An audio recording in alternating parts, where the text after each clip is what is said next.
Hey guys, Matt in Japan, coming at you with Transformers Cyberverse Grimlock. And I know in my last couple videos, I mentioned about Cyberverse and how I'm not interested, and it didn't, it's for kids and all this.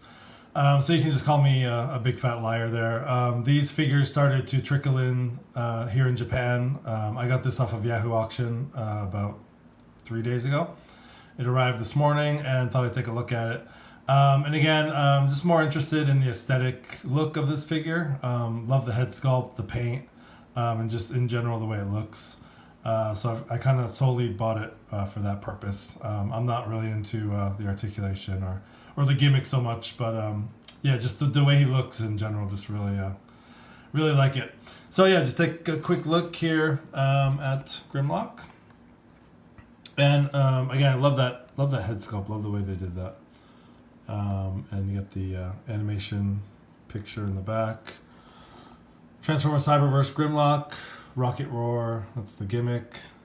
You get the Autobot logo, Transformers. Looking at the side, you get that same image of him. And on the other side, you get Prime, Windblade, and Bumblebee, Action Attackers. And he is an Ultraclass. Product information on the bottom. And then on the back, Grimlock, Heroic Autobot, Function, Legendary Dinobot King, as we all know. There he is in his robot mode. 14 steps to Dino mode. And of course you get the Rocket Roar gimmick, convert to activate. So yeah, let's get this guy opened up and see what he's like. Okay, so here's Transformers Cyberverse Grimlock out of package. And just taking a quick look at him up close. Again, just mentioned the head sculpt. I think that's great. Autobot, big Autobot tampograph on there in the chest. Looks like mine has a little bit of paint that came off there, which is unfortunate, but probably be able to touch that up. Because it's an open package too, I mean, who knows, what this went through before I got it. Love the black plastic here with the missiles on the shoulders. That's just great.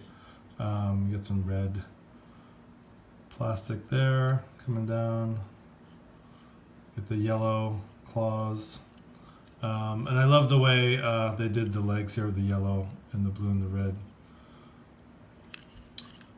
You got the painted insides here of his arms, which is very, very Grimlock. Not much from the back. It's just a big chunk of gray plastic. But yeah, all in all, he looks pretty cool.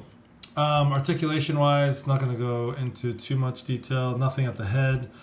His arm is on a huge ball joint, goes in and out a little bit here. You do have an elbow joint because of transformation. It can go in and out. Obviously nothing at the waist. The legs are on a ball joint. You do get a little wiggle waggle in there with the hip.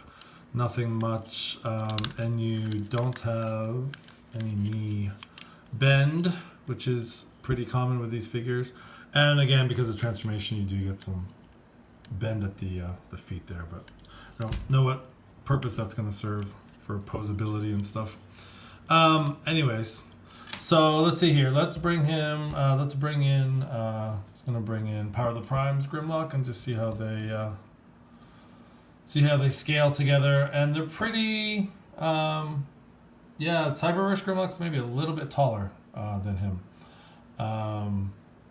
But yeah, pretty much the same size.